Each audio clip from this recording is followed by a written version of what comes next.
संध्या के बाद बाय सुमित्रानंदन पंत।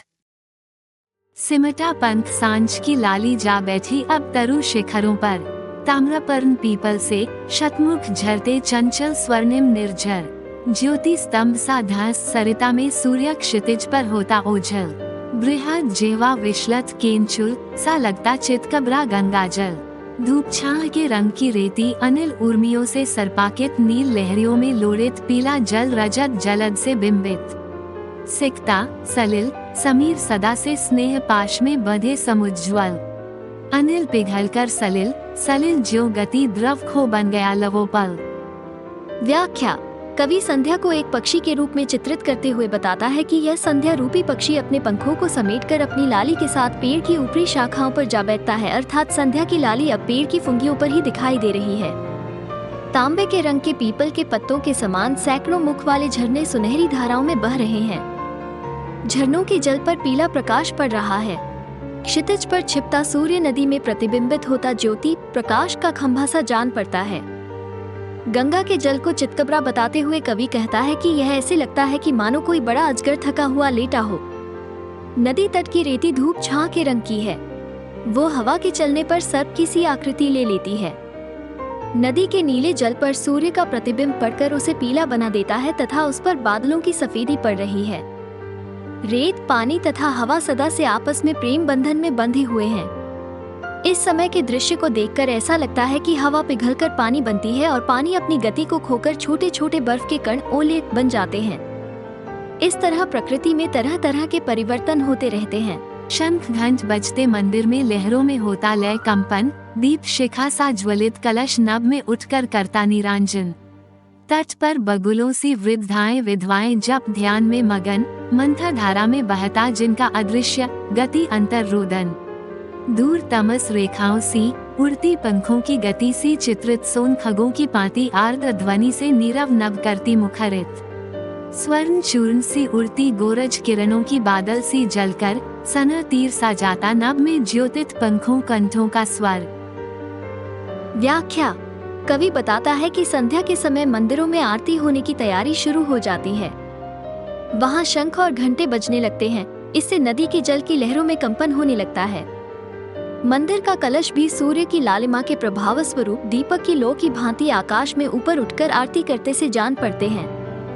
नदी के किनारे पर बूढ़ी विधवा स्त्रियां बगुलों के समान प्रतीत होती हैं। वे जब तप में मग्न रहती हैं। उनके दिल में तो दुख है और उनका हृदय रोता रहता है। उनके मन की पीड़ा नदी की धीमी धारा में बह जाती है। उनके हृदय का दुख बाहर से दिखाई नहीं पड़ता। दूर आकाश पर पक्षियों की उड़ती पंक्ति अंधकार की रेखाएं जैसी लगती हैं। पक्षियों की पंक्ति अपने चहचहाहट से शांत आकाश में गुंजार करती चली जाती है। संध्या के समय जब गायें घरों की ओर लौटती हैं तो उनके खुरों से धूल उड़ती है। ये सूर्य के प्रकाश से सुनहरी हो जाती है। ऐसा लगता है कि बादल की ये किरणें जल गई हैं। जब आकाश में पक्षियों के कंठ का तेज स्वर गूंजता है तो वो आकाश में तीर के समान सन्न करते हुए निकल जाता है। लौटे खग गायें घर लौटी। लौटे कृषक श्रांत श्लथ डगधर। छिपे गृहों में मलान चराचर छाया भी हो गई अगोचर। लौट पैठ से व्यापारी भी जाते घर उस पार नाव पर। ऊंटों घोड़ों के संग बैठे खाली बोरों पर हुक्का भर। जारों की सूनी द्वाभा में झूल रही निशी छाया गहरी। डूब रहे निष्प्रभ विषाद में खेत बाग ग्रह तरु तट लहरी।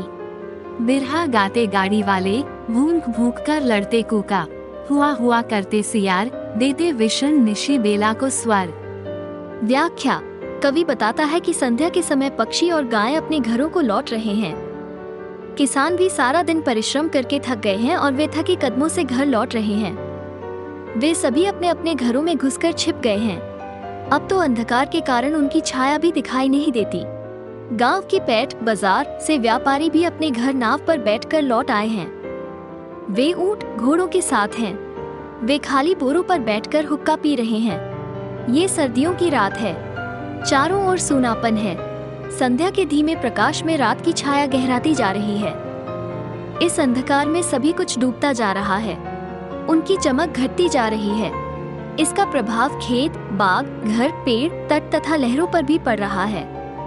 ये सभी अंधकार में डूबते जा रहे हैं। इस रात के वातावरण में गाड़ीवान बिरह का गीत गाते हुए चले जा रहे हैं। रास्ते में कुत्ते भी भौंक भौंक कर लड़ते दिखाई देते हैं। रात की बेला में सियार हुआ हुआ कर रहे हैं। इनके स्वरों में दुखी रात को भी मानो आवाज मिल रही है। माली की मड़ई से उठ, नभ के नीचे नभ सी धूमाली। मंद पवन में तिरती नीली रेशम की सी हल्की जाली। बत्ती जला दुकानों में बैठे सब कस्बे के व्यापारी, मौन मंद आभा में हिम की ऊँघ रही लंबी अंधियारी। धुआं अधिक देती है टिन की धबरी, कम करती उजियाला, मन से कर अवसाद श्रांति आंखों के आगे बुनती जाला। छोटी सी बस्ती के भीतर लेन देन के थोथे सपने, दीपक के मंडल में मिलकर मदराते घिर सुख दुख अपने। व्याख्या। संध्या होते ही गांव के माली के कच्चे घर से आकाश के नीचे धुआं सा उठने लगता है।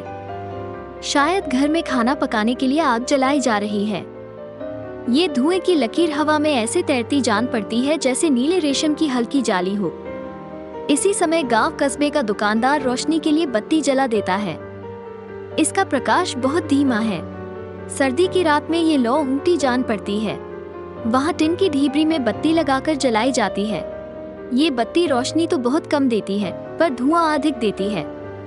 इससे रोशनी भी बहुत कम होती है।